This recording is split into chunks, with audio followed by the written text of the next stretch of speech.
दोस्तों, प्रेम क्या है? किसी को पाना या खुद को खो देना? एक बंधन या फिर मुक्ति? जीवन या फिर जहर? आखिर प्रेम की परिभाषा क्या है? क्या प्रेम में मान अभिमान के लिए कोई जगह है? क्या प्रेम में दिल और दिमाग के बीच जंग होना स्वाभाविक है?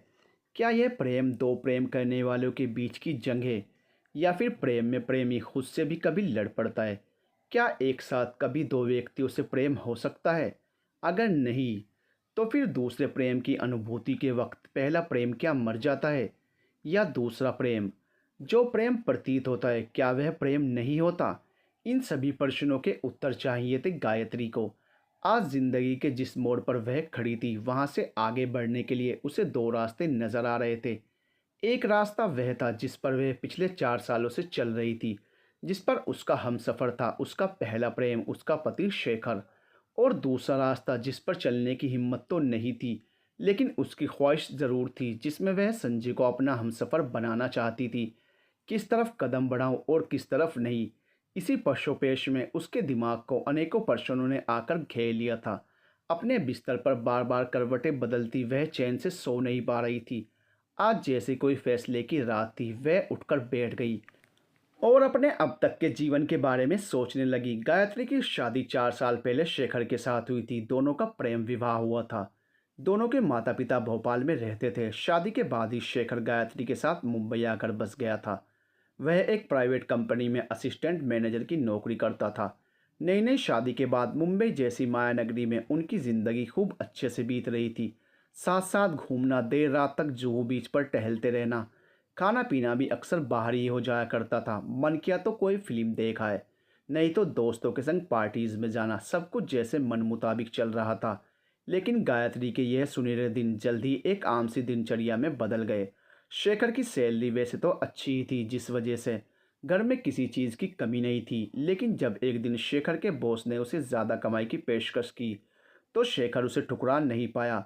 उस वजह से उसे कंपनी के काम से अक्सर बाहर जाना पड़ता था, जिसका नतीजा यह निकला कि गायत्री अपने ही घर में अकेलापन महसूस करने लगी। जब थका हुआ शेखर घर आता, तब भी वह अपने काम में ही व्यस्त रहता था।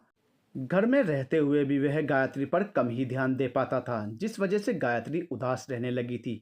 अपने अकेलेपन को दूर करने के लिए उसने भी नौकरी की तलाश करना शुरू कर दिया। जल्द ही उसे भी एक प्राइवेट कंपनी में नौकरी मिल गई। अब उन दोनों की जिंदगी जैसे यंत्रवत चल रही थी। दोनों सुबह सवेरे ही अपने अपने काम पर निकल जाते और सीधा रात को ही दोनों की मुलाकात हो पाती। कभी साथ बैठकर खाना खा लेते, तो कभी कभी शेखर के आने के पहले ही गायत्री अपने कमरे में जाकर सो जाती। शेखर भी उसे यह सोच डिस्टर्ब नहीं करता कि दिन भर की थक गई होगी। बस ऐसे ही वक्त निकलता गया और दोनों को भी इस बात की भनक तक नहीं लगी कि कब दोनों का एक दूसरे के प्रति जो लगाव था, वह कहीं खो सा गया। उन दोनों का रिश्ता अब पहले जैसा नहीं रहा था। एक दिन गायत्री हर रोज़ की तरह ऑफिस के लिए तैयार हो रही थी। शेखर भी बस अपने काम पर जाने के लिए निकलने ही वाला था।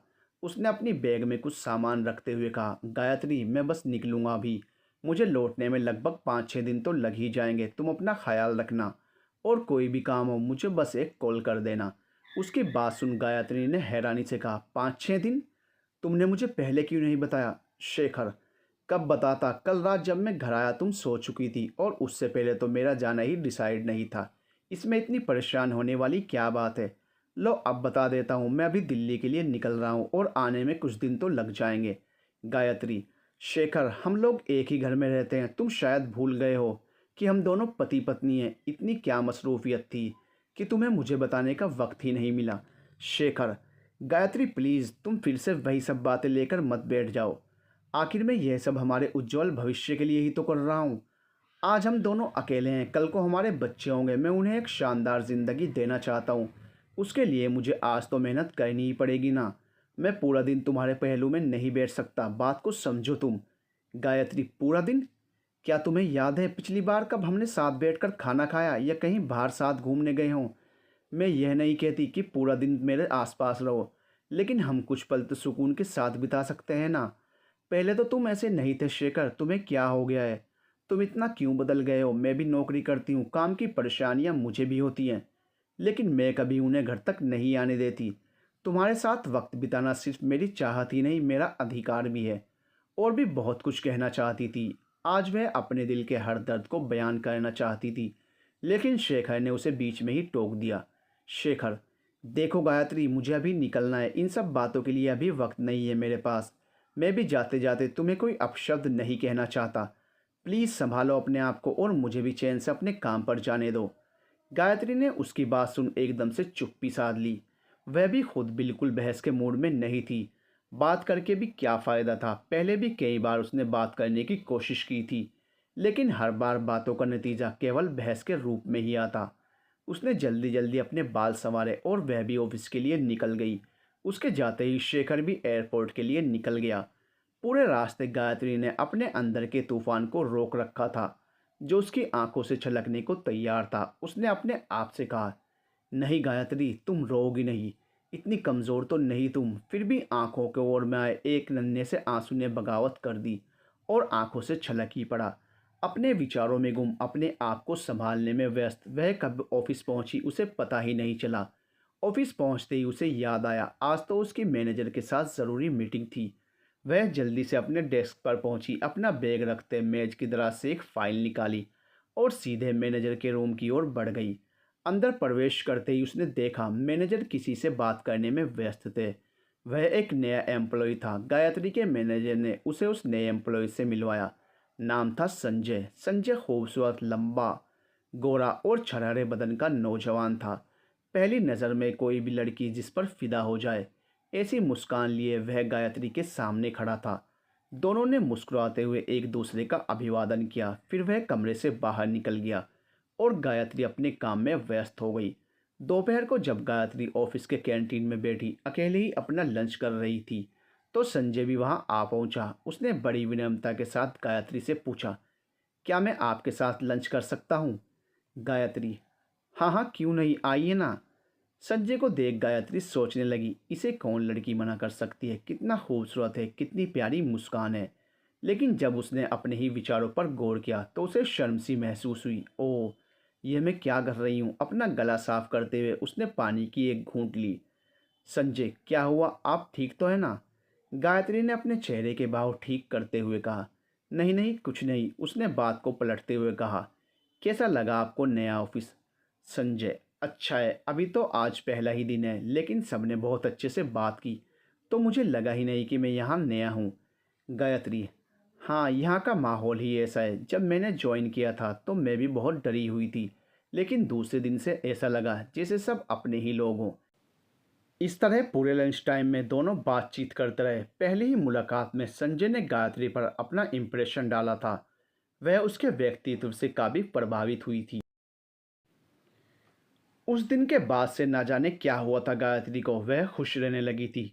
उसे हमेशा ऑफिस जाने की जल्दी रहती थी। शेखर के आए दिन बाहर के टूर लगते ही रहते थे। वह अपने काम में ही व्यस्त रहता। इधर संजय और गायत्री की दोस्ती दिन प्रतिदिन बढ़ती ही जा रही थी और दोनों एक दूसरे के बहुत अच्छे दोस्त बन गए थे। शुरू शुरू में गायत्री संजय को सिर्फ एक अच्छा ऑफिस कलीग और एक अच्छा दोस्त समझती थी, लेकिन धीरे धीरे कब यह एक अच्छा दोस्त एक खास दोस्त बन गया उसे पता ही नहीं चला। संजय हमेशा उसकी पसंद नापसंद का ख्याल रखता था। वह उसकी हर बात की तारीफ किए बिना नहीं रहता था। यही तो गायत्री भी चाहती थी, किसी ऐसे शख्स का साथ जो उसकी हर बात पर ध्यान दे, जो उसका ख्याल रखे, उसकी छोटी छोटी ज़रूरतों का जिसे पता हो, जो बिन कहे ही उसकी खुशी उसके दुख को समझ ले। ये सब कुछ तो संजय की दोस्ती में उसने पा लिया था। गायत्री ने इस बात को मान लिया था कि उसे संजय से प्रेम हो गया है, लेकिन एक अजीब सी उलझन ने भी उसे घेर लिया था। वह इस सुंदर एहसास के साथ साथ आत्मग्लानि भी महसूस कर रही थी। वह अपने आप को ही कई बार कटघरे में खड़ा कर सवाल पूछती, क्या तुम जो सोच रही हो वह सही है? तुम एक शादीशुदा औरत हो, तुम्हें परपुरुष की ओर आकर्षित होने का आखिर क्या अधिकार है? कहाँ गया वह प्रेम जो तुमने शेखर से किया था? शेखर की गलती ही क्या है? वह किसके लिए कमा रहा है? क्या तुम उसे धोखा नहीं दे रही हो? ऐसा कैसे कर सकती हो तुम गायत्री? ऐसे ही ना जाने कितने ही सवाल बार बार वह अपने आप से पूछती, लेकिन संजय के सामने आते ही वह इन सब सवालों को भूलकर फिर से उसके ख्यालों में खो जाती। एक बात की दुविधा और भी थी गायत्री को कि संजय ने तो अब तक उसे खुले शब्दों में कुछ भी नहीं कहा था, लेकिन फिर उसका यूं हर वक्त गायत्री का ख्याल रखना, उसकी हर बात को महत्व देना, साथ साथ लंच और ऑफिस की हर प्रॉब्लम शेयर करना। यह सब क्या था? गायत्री के हिसाब से तो यह सब प्यार ही तो था। एक दिन तो उसने ठान ही ली थी कि आज वह संजय के मन की बात जानकर ही रहेगी। हर रोज़ की तरह वह दोनों कैंटीन में बैठे लंच कर रहे थे। गायत्री ने मन ही मन सोचा, यही अच्छा मौका है, बातों बातों में किसी तरह संजय के दिल की बात को उसकी ज़ुबान पर लाना ही पड़ेगा। गायत्री ने पानी का एक घूंट पीते हुए संजय से पूछा, अच्छा अगर बुरा ना मानो तो एक बात पूछूं? संजय ने मजाकिया लहजे में उससे कहा, मेरे बैंक अकाउंट में कितने पैसे हैं यह सवाल छोड़कर तुम मुझसे कोई भी बात पूछ सकती हो। दोनों ने एक साथ ठहाका लगाया। फिर गायत्री ने बात को आगे बढ़ाते हुए कहा, तुम्हारी कोई गर्लफ्रेंड नहीं है क्या? मुझसे तो तुमने कभी इस विषय पर बात नहीं की, या जिंदगी भर साधु बने रहने का सोचा है? संजय, गर्लफ्रेंड? हमारी ऐसी किस्मत कहाँ, अब हर कोई शेखर की तरह लकी तो नहीं होता ना। सच कहूँ कॉलेज टाइम में भी मेरे दोस्त मुझसे यही पूछते थे। उस समय भी मेरा यही कहना था कि भाई लड़कियां तो बहुत मिली, लेकिन कोई ऐसी नहीं जिससे दिल लगा बैठे और फिर उम्र भर का साथी बना ले। फिर पढ़ाई और नौकरी में ऐसा उलझा कि इन सब बातों के लिए वक्त ही नहीं मिला। माँ हमेशा कहती है शादी कर लो, शादी कर लो। अब देखते हैं किस्मत में कौन लिखा है, कभी ना कोई मिल ही जाएगी। मैं तो कहता हूँ काश, काश यार तुम मुझे पहले मिली होती। इतना कहकर संजय फिर लंच करने में व्यस्त हो गया। लेकिन गायत्री के मन में जैसे सितार बजने लगा था। उसने धीरे से कहा, देर से ही सही पर अब तो मिल गई हूं ना। लेकिन तभी संजय के मोबाइल की रिंग बजी और शायद गायत्री की कही बात उसने ठीक से सुनी ही नहीं। उसने गायत्री से 2 मिनट में आता हूँ कहकर विदा ली और वह कैंटीन से निकलकर ऑफिस के वॉशरूम की ओर बढ़ गया। उस दिन उस वाक्य के बाद दोनों अपने अपने ऑफिस काम में व्यस्त हो गए, मगर गायत्री के चेहरे पर एक अजीब सी संतुष्टि थी। उसे अब इतना तो यकीन हो ही गया था कि संजय भी उसे पसंद करता था, लेकिन अभी भी खुद संजय ने इस बात का इकरार नहीं किया था। फिर भी गायत्री अपने सपने के महल सजाते हुए सोच रही थी कि ऐसी बातें कहीं नहीं जाती, बस समझनी पड़ती हैं। मगर शेखर का ख्याल आते ही उसे अपने सपनों के महल रेस से बिखरते हुए नजर आते। शेखर से क्या कहूँगी, उसका सामना कैसे करूँगी? क्या संजय के आने से मैं शेखर को नज़रअंदाज कर रही हूँ, या सच में मुझे संजय से प्रेम हो गया है? इस तरह एक बार फिर सवालों के बादलों ने उसे घेर लिया था। उस दिन जब गायत्री घर लौटी तो शेखर टूर से लौट आया था। दोनों के बीच बातचीत हुई, मगर वही घिसी पिटी सी बातें जिनमें अब गायत्री को कोई दिलचस्पी नहीं थी। उसके ऊपर तो संजय के प्यार का भूत सवार था। शेखर को भी उस दिन गायत्री में कुछ बदलाव तो महसूस हुआ। ना कोई गिला, ना शिकवा, ना शिकायत। वह तो बस अपने ही काम में व्यस्त और मस्त थी। उसका यह बर्ताव देख शेखर के मन में भी एक विचार आया कि शायद आजकल वह अपनी पत्नी को पहले सा वक्त नहीं दे पाता है और इसी बात से वह उससे नाराज़ है। यही सोचते सोचते उसने अपने आप से कहा, वह भी कितनी बार झगड़ेगी मुझसे इस बात को लेकर, मुझे ही कुछ करना पड़ेगा। उसकी नाराज़गी दूर करने के लिए कुछ करना ही पड़ेगा। ऐसा करता हूँ, आज रात कोई फिल्म देख आते हैं, खाना भी बाहर ही खा लेंगे और फिर कल इतवार है तो कहीं सैर सपाटे के लिए निकल जाएंगे। देखना मेरा प्लान सुनते ही चहक उठेगी वह। इस तरह अपनी बात पर मंद मंद मुस्कुराता हुआ वह गायत्री के पास पहुंचा। वह अपने कमरे में अलमारी में कपड़े समेट कर रख रही थी। शेखर ने पीछे से चुपके से आकर उसे अपनी बाहों में भर लिया। गायत्री को शायद इसकी उम्मीद नहीं थी। उसने चिढ़ते हुए कहा, यह क्या कर रहे हो शेखर? छोड़ो मुझे, मुझे बहुत काम है अभी। शेखर, अब किसी का भी काम हमारे बीच नहीं आएगा, ना तुम्हारा ना मेरा। मेरी बात सुनो। सुनो तो, मैंने एक मस्त प्लान बनाया है। चलो आज कोई फिल्म देखने चलते हैं। वहाँ से हम जाएंगे तुम्हारे फेवरेट रेस्टोरेंट में और फिर आराम से जुहू किनारे वॉक करते हुए देर रात को घर लौटेंगे। और इतना ही नहीं, कल का संडे होगा हमारा फन डे। हम दूर कहीं लॉन्ग ड्राइव पर चलेंगे। चलो अब तुम जल्दी से रेडी हो जाओ। गायत्री, सॉरी शेखर, लेकिन आज मेरा कहीं बाहर जाने का मूड नहीं है, मैं बहुत थक गई हूँ। खाने के लिए हम घर पर ही कुछ ऑर्डर कर लेते हैं। रही बात कल की, तो कल मेरा एक प्लान पहले से ही फिक्स्ड है। मैं अपने एक कलीग के साथ फिल्म देखने जाऊंगी। अब एन मौके पर कैंसिल कैसे कर दूं? गायत्री ने बिना शेखर की ओर देखे एक ही सांस में अपनी बात कह दी, जिसे सुन एक पल के लिए शेखर स्तब्ध सा रह गया। लेकिन दूसरे ही पल उसने फिर से उसी जोश के साथ कहा, हाँ तो ठीक है, कोई बात नहीं, मूवी देखने तुम अपने कलीग के साथ चली जाना, लेकिन अभी हम बाहर जाकर खाना तो खा सकते हैं ना। अब प्लीज़, इसमें कोई बहाना नहीं सुनूंगा मैं। गायत्री ने पलटकर शेखर की ओर देखते हुए कहा, इसमें बहाने बनाने की कोई बात ही नहीं है शेखर। लेकिन एक बात तुम्हें भी जान लेना बहुत ज़रूरी है। हमारा यह रिश्ता सिर्फ तुम्हारी मर्जी से नहीं चलेगा। तुम जब चाहो तो पास आ जाओ, जब चाहो इग्नोर करो। तुम जब चाहो घूमने चलेंगे और तुम जब चाहो तब ना जाने कितने दिनों के लिए मुझे अकेला छोड़कर टूर पर निकल जाओगे। ऐसा तो नहीं होना चाहिए ना शेखर। शेखर, मैं जानता था तुम अब भी उसी बात को लेकर मुझसे नाराज़ हो। ठीक है, मैंने अपनी गलती मान ली और अब उसे सुधारना भी चाहता हूँ। और अब मैं अपने काम और घर दोनों के बीच एक अच्छा तालमेल बिठाना चाहता हूँ। मैं कोशिश कर रहा हूँ, क्या तुम मेरा साथ नहीं दोगी? क्या हमने ज़िंदगी के सारे सपने साथ मिलकर पूरे करेंगे ऐसी कसम नहीं खाई थी? मैं मानता हूँ कभी मैंने काम के चक्कर में तुम्हें इग्नोर किया भी होगा, लेकिन अगर तुम ही मुझे नहीं समझोगी तो मुझे कौन समझेगा? अब मान भी जाओ। शेखर जो भी कह रहा था पूरी ईमानदारी के साथ कह रहा था। यह बात गायत्री भी उसकी बातों में देख पा रही थी। ऐसे में उसकी बात को टालना गायत्री के लिए मुश्किल सा था। उसने एक पल के लिए शेखर की आंखों में देखा, लेकिन यह क्या? आज क्यों गायत्री शेखर से नज़रें नहीं मिला पा रही थी? उसने अपने आप को शेखर की बाहों से मुक्त किया और उससे नज़र चुराते हुए कहा, ठीक है, मैं रेडी होती हूँ, अभी खाना खाने तो जा ही सकते हैं बाहर। उसकी बात सुन शेखर का चेहरा खिल उठा। Oh Gayatri, thanks my lovely dear wife, मैं अभी 2 मिनट में रेडी होकर आता हूँ। ऐसा कहते हुए वह वॉशरूम की ओर चला गया।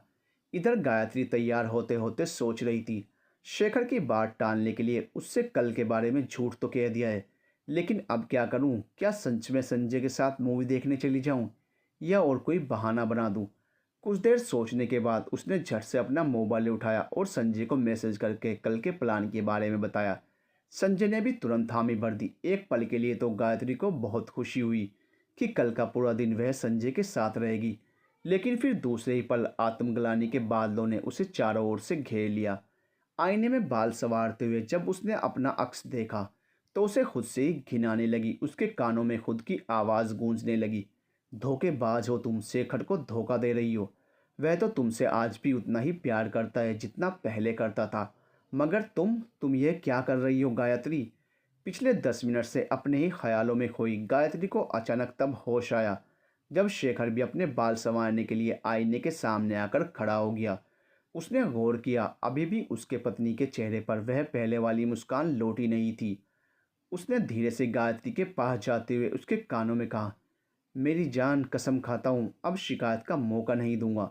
उसकी बात सुन गायत्री ने बड़ी ज़बरदस्ती अपने चेहरे पर मुस्कान लाने की कोशिश की, लेकिन वह उसमें भी असफल रही। इससे पहले कि शेखर कुछ और कहता,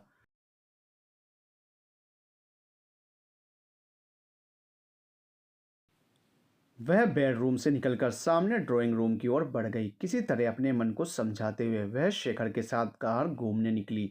शुरुआत में वह थोड़ी चुप चुप सी रही, फिर शेखर की बातों ने उस पर ना जाने क्या जादू किया।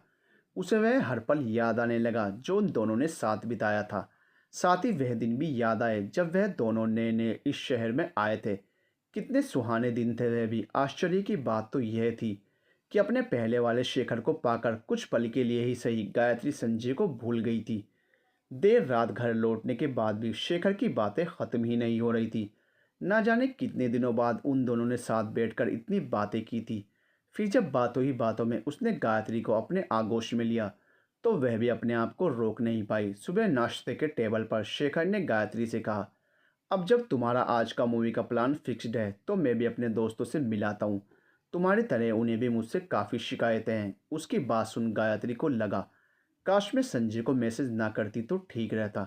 लेकिन शेखर भी अपने दोस्तों से मिलने निकल रहा था तो उसने भी संजय के साथ फिल्म जाने का मन बना ही लिया।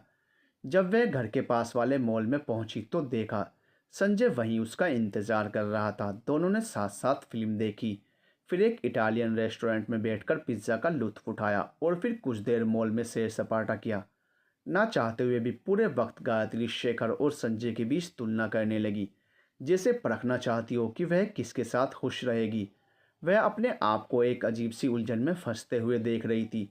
एक तरफ शादी जैसा पवित्र रिश्ता जो भले ही अभी मुश्किल दौर से गुजर रहा था, और दूसरी तरफ एक ऐसा आकर्षण जिसे रोक पाना गायत्री के लिए मुश्किल हो रहा था। उसे लग रहा था जैसे मन में कोई प्रेम धंध चल रहा हो। वह समझ नहीं पा रही थी ये प्रेम धंध किसके बीच में चल रहा है, दिल या दिमाग। शेखर या संजय या वह खुद से ही कोई द्वंद्व लड़े जा रही है। इसी पशोपेश में 2-3 दिन गुजर गए। फिर एक दिन अचानक शेखर ने गायत्री को बताया कि उसे फिर से किसी काम से कुछ दिनों के लिए शहर के बाहर जाना पड़ेगा। उसकी बात सुन गायत्री ने पूछा, 2 दिन में आ जाओगे ना? शेखर, पता नहीं, कुछ नहीं कह सकता, वक्त भी लग सकता है, लेकिन तुम फिक्र मत करो, आने के बाद मैं तुम्हारी सारी शिकायतें दूर कर दूंगा। गायत्री, वह तो ठीक है, लेकिन तुम 2 दिन बाद ही आ जाते तो अच्छा रहता। शेखर, क्यों, ऐसा क्या खास है 2 दिन बाद? गायत्री कुछ कहना चाहती थी, लेकिन शेखर ने उसकी बात सुनी ही नहीं। उसने तुरंत अपने मोबाइल को उठाते हुए कहा, अच्छा ये सब बातें जाने दो, मुझे एक इम्पोर्टेंट कॉल करना है, मैं आता हूँ अभी। इतना कहकर वह कमरे से निकल गया। किसी आम दिनों में शायद अगर शेखर कहीं बाहर जाने की बात करता तो गायत्री को एतराज़ नहीं होता, लेकिन वह उससे पूछना चाहती थी कि 2 दिन बाद आ रहे उसके जन्मदिन पर उसको अकेला छोड़कर वह कैसे जा सकता है। अभी तो उसने कहा था वह सब कुछ ठीक कर देगा, फिर क्यों इतनी जल्दी सब कुछ भूल गया? काम ज़रूरी है, मगर एक कोशिश तो की जा सकती है ना। उसे तो मेरा जन्मदिन ही याद नहीं है, फिर आगे तो कुछ कहना ही बेकार है। उसे ऐसा लगा जैसे एक बार फिर उसका और शेखर का रिश्ता जो संभलने लगा था फिर से डगमगाने लगा हो, जैसे सब कुछ जो वह समेटने की कोशिश कर रही थी वह उसके हाथ से किसी रेत की तरह फिसलते जा रहा हो। वह भी शेखर के पीछे पीछे उसके पास गई। वह किसी से मोबाइल पर बात कर रहा था। बात खत्म होते ही उसने पीछे मुड़कर देखा। गायत्री को देख उसने पूछा, कुछ कहना चाहती हो? लेकिन उसने कुछ नहीं कहा। वजह एक ही थी, वह सोच रही थी, जब उसे ही मेरा जन्मदिन याद नहीं तो मुझे क्या ज़रूरत है उसे याद दिलाने की। जाना है तो जाए, उसकी तो आदत ही है मुझे अकेला छोड़कर जाने की।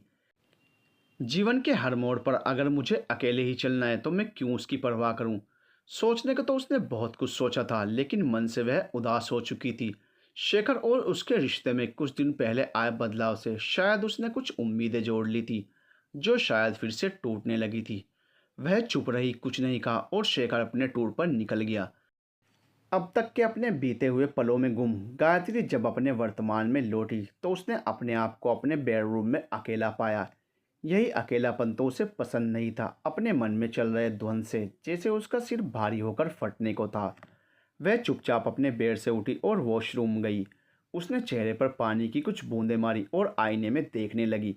अचानक उसे अपने अक्स के साथ साथ एक तरफ शेखर और दूसरी तरफ संजय का भी अक्स नजर आने लगा। दोनों ही उसे देखकर मुस्कुरा रहे थे। यह बात तो पक्की थी, उन दोनों में से कोई एक ही उसका प्रेम हो सकता था और दूसरा था केवल आकर्षण। मगर कौन क्या था उसका फैसला वह नहीं कर पा रही थी। उसने दोबारा अपने चेहरे पर पानी डाला और आईने में देखा। अब वह केवल खुद ही उसमें नजर आ रही थी। वह वापस अपने बेड पर आकर लेट गई। करवटें बदलते बदलते कब उसे नींद लगी उसे पता ही नहीं चला। दूसरे दिन अपने जन्मदिन के ठीक एक दिन पहले जब गायत्री ऑफिस पहुंची तो उसका उदास चेहरा देख संजय समझ गया था कि ज़रूर कोई ऐसी बात हुई है जिससे गायत्री का मन उदासीनता से भर गया है। तुरंत तो उसने कुछ नहीं पूछा, लेकिन हर बार की तरह लंच के वक्त जब दोनों साथ बैठे थे तो संजय ने उससे पूछ ही लिया, क्या बात है गायत्री, कुछ हुआ है क्या? तुम इतनी खामोश क्यों बैठी हो? क्या तबीयत ठीक नहीं है? उसके सवाल पर गायत्री कुछ पल खामोश रही, मगर असल में वह चीख चीख कर कहना चाहती थी, हाँ मेरी तबीयत ख़राब है, मैं ठीक नहीं हूँ, मैं पागल हो रही हूँ। क्या तुम मुझे इस पागलपन से बाहर निकालोगे? लेकिन उसके ठीक विपरीत उसने बड़े ही शांत स्वर में कहा, नहीं संजय, ऐसी कोई बात नहीं है, मैं ठीक हूँ। संजय, लेकिन तुम्हारा चेहरा तो कुछ और ही कह रहा है। अगर तुम बुरा ना मानो तो एक बात पूछूं? एक हल्की सी ज़बरदस्ती वाली मुस्कान अपने होठों पर लाते हुए गायत्री ने कहा, तुम्हारी किसी बात का कभी बुरा माना है क्या मैंने? पूछो ना क्या बात है संजय। क्या शेखर से कोई झगड़ा हुआ है तुम्हारा? तुम्हारे चेहरे को देखकर तो ऐसा ही लगता है। अगर ना बताना चाहो तो रहने दो, ये तुम्हारा निजी मामला है। लेकिन अगर ऐसा कुछ है जिसे शेयर करने से तुम्हारी परेशानी दूर हो जाएगी तो तुम मुझसे बात कर सकती हो। गायत्री, नहीं ऐसा कोई झगड़ा या कोई सीरियस बात नहीं हुई है। वह क्या है ना, हम औरतें छोटी छोटी बातों में खुशियाँ ढूंढती हैं, कुछ स्पेशल दिन, कुछ खास पल। अगर जीवन साथी को भी याद रहें तो जीवन जीने का नज़रिया ही बदल जाता है। लेकिन जब आपकी उम्मीदें पूरी नहीं होती तो दिल टूट जाता है। बस इस बात से कभी कभी थोड़ी तकलीफ होती है। संजय, अच्छा तो बात ऐसी है, मैं सब समझ गया। गायत्री, क्या समझ गए? मैंने तो अभी कुछ कहा ही नहीं। संजय, कल तुम्हारा जन्मदिन है और शायद शेखर को यह बात याद नहीं। वह हमेशा की तरह टूर पर चला गया है और इसीलिए हमारी मैडम का मूड ऑफ है। क्यों है ना यही बात? गायत्री बड़ी हैरत से संजय को देखकर सोचने लगी। यह कैसे हो सकता है? कोई किसी को इतना कैसे जान सकता है कि उसके बिना कहे ही उसके मन की बात समझ ले?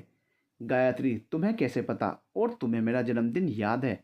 संजय भाई, ऐसे ही बेस्ट फ्रेंड का तगमगा नहीं मिला हमें। उसके लिए मेहनत भी करनी पड़ती है और सारी जानकारी भी रखनी पड़ती है। गायत्री, चलो किसी को तो मेरा जन्मदिन याद है। संजय, ओह कम ऑन, अब काम के चक्कर में अगर शेखर तुम्हारा जन्मदिन भूल भी गया तो क्या हुआ? तुम खुद उसे याद दिला दो, हो सकता है वह तुरंत लौट आए। गायत्री, मैं क्यों याद दिलाऊं उसे? उसे भी तो याद रहना चाहिए ना। अब तुम ही देख लो, तुम्हें तो याद है ना, फिर वह क्यों नहीं याद रख सकता? संजय, तुम भी ना कभी कभी बिल्कुल बच्चों जैसा ही बर्ताव करती हो। गायत्री, मैं ऐसी ही हूँ, जानते हो कॉलेज टाइम से ही मैं ऐसी ही हूँ। और शेखर कहता था मेरी यही बात उसे अच्छी लगती है, लेकिन अब देखो वह बिल्कुल बदल गया है। मुझसे पहले जैसा प्यार नहीं करता। वह चाहता है कि मैं ही समझूं उसको, मगर खुद कभी मुझे समझने की कोशिश नहीं करता। अब बस रहने भी दो उसकी बातें, मुझे नहीं कहनी उसकी कोई बात। संजय, अच्छा चलो अब अपना मूड ठीक करो, हम आज ही तुम्हारा बर्थडे सेलिब्रेट कर लेते हैं। गायत्री, ऐसा क्यों कह रहे हो? मैं इतनी भी उतावली बच्ची नहीं हूँ अब। जन्मदिन कल है तो कल ही मनेगा। वैसे भी बॉस ने मुझे आज एक फ़ाइल दी है जिसे आज स्टडी करना है। संजय, हाँ तो ठीक है ना, ऑफिस का काम ख़त्म कर लेते हैं फिर सेलिब्रेशन। क्यों, क्या कहती हो? गायत्री, क्या बात है संजय, तुम इतनी जल्दबाजी क्यों कर रहे हो? संजय, अरे यार पकड़ा गया। देखो मैं सब बताता हूँ, लेकिन पहले तुम प्रॉमिस करो मेरी बात सुनकर फिर से उदास नहीं होगी। अभी अभी तो बड़ी मेहनत से तुम्हारा मूड ठीक किया है मैंने। गायत्री, क्या पहेलियाँ बुझा रहे हो? सीधे सीधे बताओ क्या बात है। गायत्री के सवाल का जवाब देते हुए संजय ने कहा, दरअसल कल मैं भी शहर से बाहर जा रहा हूँ। मुझे माँ के साथ अपनी मौसी के यहाँ जाना है, उनके बेटे की शादी है।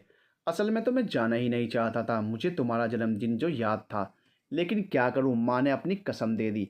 अब तुम तो समझ सकती हो, माँ की बात टालना मुश्किल है।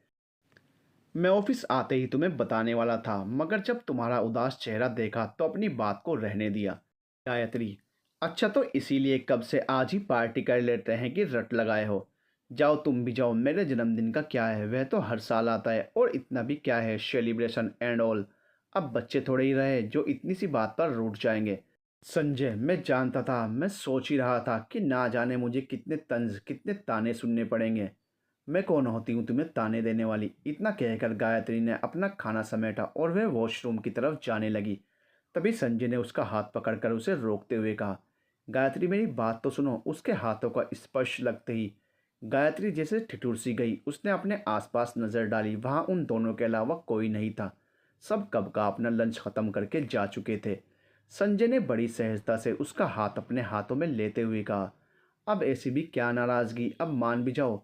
तुम कहो तो कहीं बढ़िया से रेस्टोरेंट में तुम्हारा जन्मदिन मनाएंगे। गायत्री ने अपना हाथ छुड़ाते हुए कहा, मैं नाराज़ नहीं हूँ संजय, बस मेरा कहीं बाहर जाने का मन नहीं है। संजय, अच्छा तो मेरे पास प्लान बी भी रेडी है, देखो। वैसे भी मैं तुम्हें कितने दिनों से कह रहा था कि मुझे तुम्हारे हाथ का बना बढ़िया सा खाना खाना है।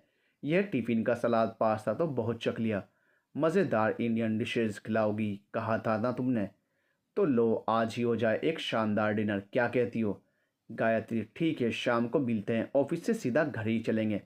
अभी तो जाने दो, वरना बॉस का दिया हुआ काम नहीं हो पाया तो हो जाएगा यहीं मेरा बर्थडे सेलिब्रेट। संजय, अच्छा ठीक है, ऑफिस के बाद तुम घर चली जाना, मुझे कुछ काम है, उसे पूरा करके मैं भी 8 बजे तक पहुंच जाऊंगा। इस तरह उसके बाद दोनों अपने अपने काम में व्यस्त हो गए। शाम को जब गायत्री ऑफिस से घर जाने लगी तो शेखर का कॉल आया। हमेशा की तरह उसने इधर उधर की सारी बातें की, लेकिन गायत्री के जन्मदिन के बारे में कुछ नहीं कहा। इसका साफ मतलब था उसे अभी भी याद नहीं आया था। इसी बात को लेकर गायत्री के मन में गुस्से का गुबार बढ़ता ही जा रहा था। उसने अपनी घड़ी की ओर देखा, 6 बजने ही वाले थे। घर के रास्ते में ही उसने जल्दी जल्दी कुछ सामान खरीदा और वह घर पहुंची। फिर फ्रेश होकर उसने सबसे पहले अपने लिए कॉफ़ी बनाई। कॉफ़ी के घूंट पीते पीते उसने फटाफट संजय की पसंद का खाना बनाया।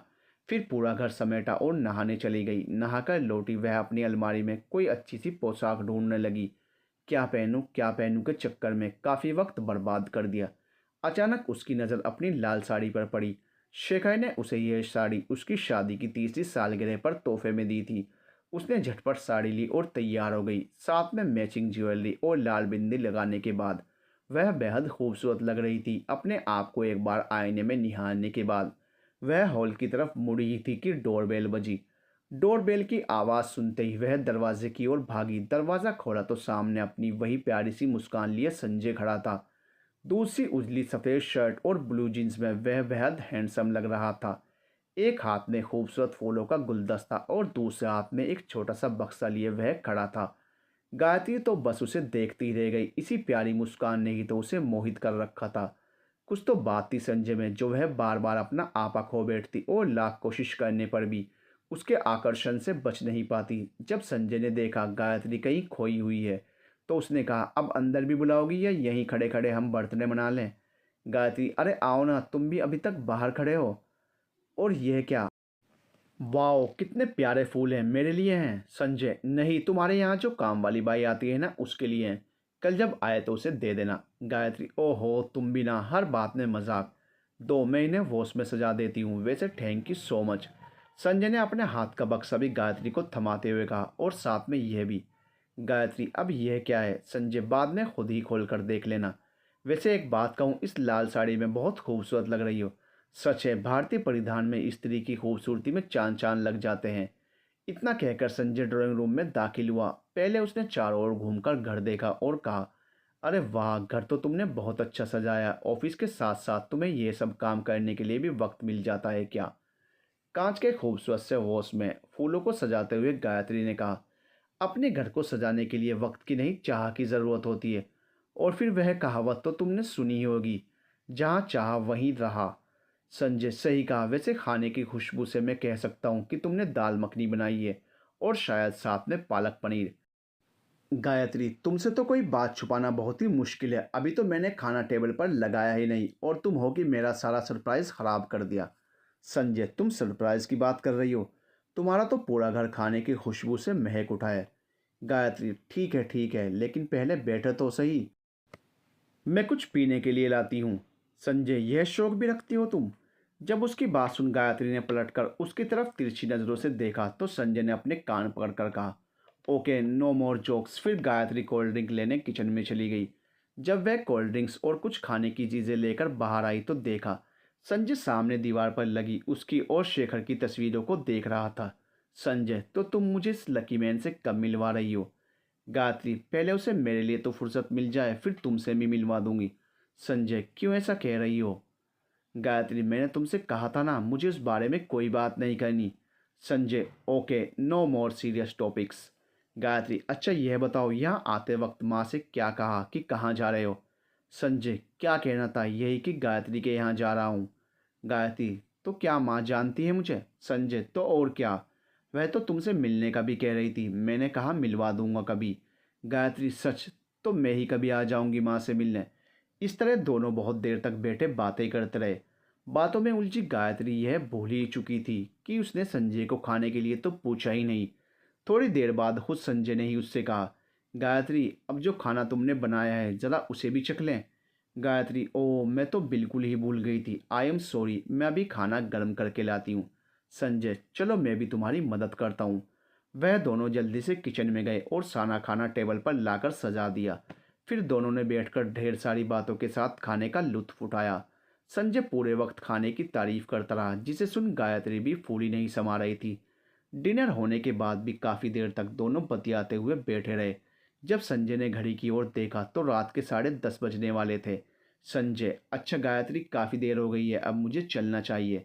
गायत्री ने भी घड़ी की ओर देखते हुए कहा, थोड़ी देर रुक जाओगे तो सच में मेरा जन्मदिन शुरू हो जाएगा। रुक जाओ ना। संजय, तुम भूल गई, मुझे कल सफ़र भी करना है। गायत्री, हाँ तो ठीक है ना। अच्छा सुनो, मैं एक कप अच्छी सी कॉफ़ी बना कर लाती हूँ, उसके बाद चाहे तुम चले जाना। कॉफ़ी का नाम सुनकर संजय भी मान गया। गायत्री ने झटपट कॉफ़ी बनाई और दोनों कॉफ़ी पीते हुए बैठे ही थे कि गायत्री को संजय का दिया हुआ बक्सा दिखाई दिया। उसने अपने हाथ का कप डाइनिंग टेबल पर रखते हुए बक्से को उठाया और बड़े उत्साह से उसे खोलते हुए पूछा, इसमें क्या है? संजय, खुद ही देख लो। बक्से को खोलते ही गायत्री ने देखा उसमें एक खूबसूरत सा चमचमाता ब्रेसलेट था जिस पर लिखा था माई बेस्ट फ्रेंड, जिसे देख वे बहुत खुश हो गई। संजय ने आगे बढ़कर उससे पूछा, तुम्हें पसंद तो आया ना मेरा तोहफा? गायत्री, ये तो बहुत खूबसूरत है लेकिन बहुत कीमती दिख रहा है। संजय, हाँ है, मगर हमारी दोस्ती से ज़्यादा नहीं। गायत्री ने एक बार अपने तोहफे की तरफ देखा और संजय को गले लगाते हुए कहा, ओ संजय, ये तो सच में बहुत ही खूबसूरत है, thank you so much. Gayatri के गले लगते ही संजय कुछ असहज सा हुआ, मगर उसने शालीनता दिखाते हुए केवल उसके सिर पर हाथ घुमाया।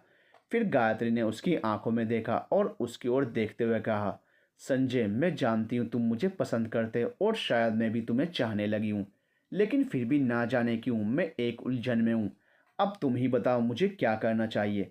उसकी बात सुन संजय ने बड़ी हैरानी से उसकी ओर देखते हुए कहा, यह तुम क्या कह रही हो गायत्री, कैसी उलझन? ओ ओ माय गॉड, वेट, जहाँ तक मैं समझ रहा हूँ तुमने मेरी दोस्ती का कुछ और ही मतलब निकाला है। नहीं, प्लीज़ कह दो कि मैं ही गलत समझ रहा हूँ। संजय की बात सुन गायत्री को ऐसा लगा जैसे उसके गाल पर किसी ने एक जोरदार तमाचा जड़ दिया हो। वह उससे दूर हटते हुए पीछे की तरफ जाने लगी। उसकी आंखें भर आई थी, सामने खड़ा संजय उसे धुंधला सा नजर आ रहा था। गायत्री ने बड़ी हिम्मत जुटाकर संजय से पूछा, तो क्या तो क्या तुम मुझसे प्यार नहीं करते?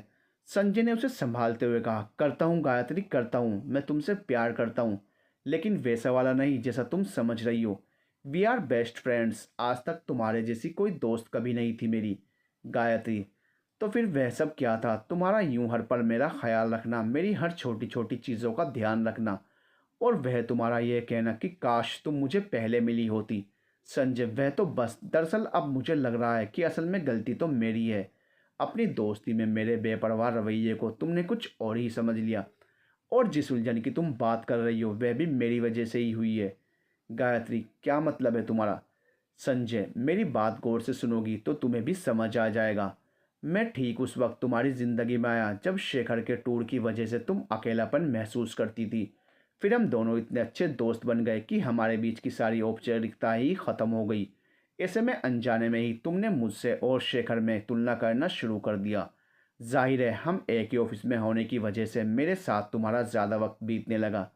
ऐसे में मेरे दोस्ती वाले प्यार को तुमने हमसफ़र वाला प्यार समझ लिया। लेकिन सच कहूँ गायत्री, जब भी तुम मेरे साथ होती थी तुम ज़्यादातर शेखर की ही बातें करती थी। तुम्हारा और शेखर का रिश्ता एक अटूट पवित्र बंधन है, उसे यूँ मेला ना होने दो। मैं तुम्हें दोष नहीं दे रहा, देना भी नहीं चाहता, मगर अच्छे दोस्त होने के नाते तुम्हें प्रेम और आकर्षण के बीच का अंतर तो समझा ही सकता हूँ। और मैं तो कहता हूँ मेरे समझाने की ज़रूरत भी नहीं है। जो आत्मग्लानि और जो उलझन तुम महसूस करती आ रही हो उसी को ठीक से जानोगी तो तुम्हें समझ आएगा कि तुम्हारा अंतर्मन ही तुम्हें सही राह की ओर ले जा रहा था। उसकी बातें सुन गायत्री ने अपने चेहरे को दोनों हाथों से ढक लिया और कहने लगी, ओह संजय, मैं भी कितनी बेवकूफ़ हूँ, कितनी पागल, मुझे समझ ही नहीं आ रहा है मैं तुमसे और शेखर से नज़रें कैसे मिला पाऊंगी अब। मैंने तुम दोनों को गलत समझा जबकि असल में तो मैं ही गलत थी।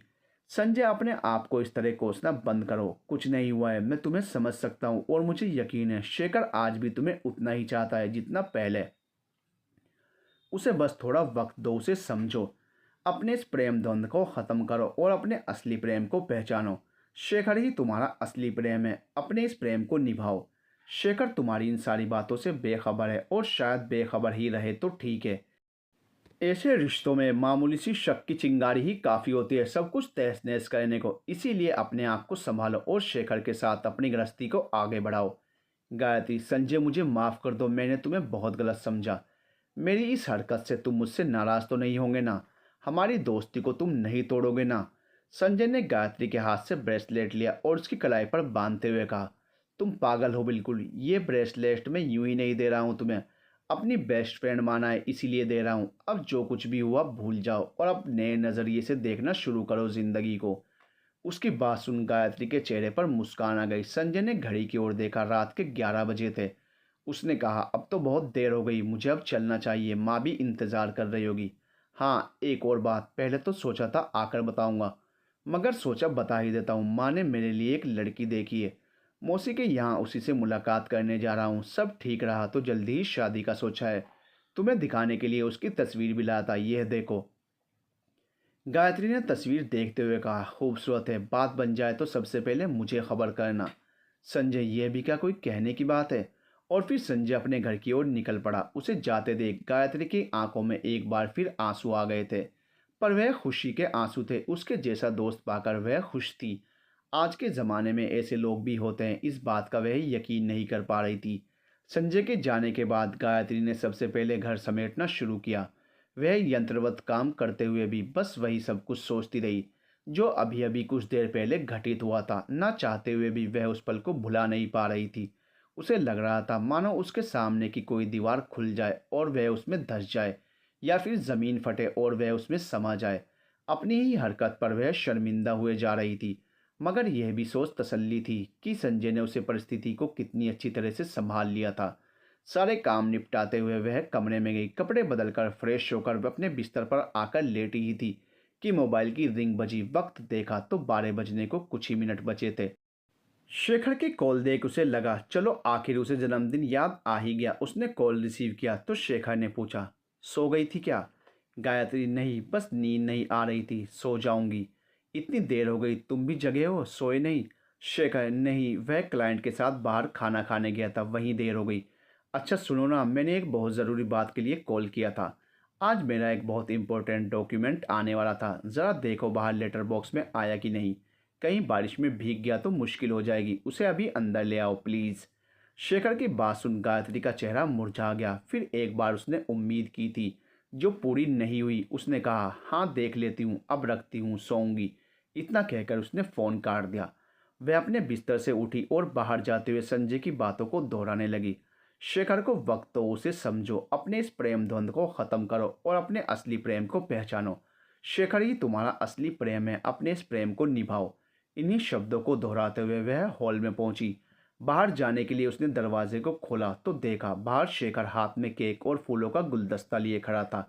गायत्री को देखते ही वह जोर से चिल्लाया, surprise, happy birthday my dear wife. अभी गायत्री इस झटके से उभरी ही थी कि शेखर के पीछे से उसके माता पिता और सास ससुर भी अपने हाथों में तोहफे लिए बर्थडे सॉन्ग गाते हुए उसके सामने आ गए। सबको एक साथ देख गायत्री को कुछ समझ ही नहीं आ रहा था। सब लोग घर के अंदर दाखिल हो गए। उसने सभी बड़ों का आशीर्वाद लिया और शेखर की ओर हैरानी से देखने लगी। शेखर, क्यों, कैसा लगा सरप्राइज। मैं कहीं काम से नहीं बल्कि भोपाल गया था सबको इस प्लान में शामिल करने। गायत्री के पास शब्द ही कहाँ थे कुछ कहने के लिए। वह बेहद खुश थी और सबको यूं अचानक आ जाने से उसका चेहरा खिल उठा था। शेखर, अब देखती ही रहोगी या केक भी काटोगी। फिर से बर्थडे सॉन्ग से पूरा घर चहक उठा और गायत्री ने शेखर की ओर देखा और मन ही मन बस इतना कहा, मैं अपना प्रेम निभाऊंगी शेखर, इस प्रेम द्वंद को जीत लूंगी मैं। उसे तो आज जैसे अपने प्रेम के साथ साथ सब कुछ मिल गया था। यही थी गायत्री की कहानी, प्रेम को निभाने की कहानी।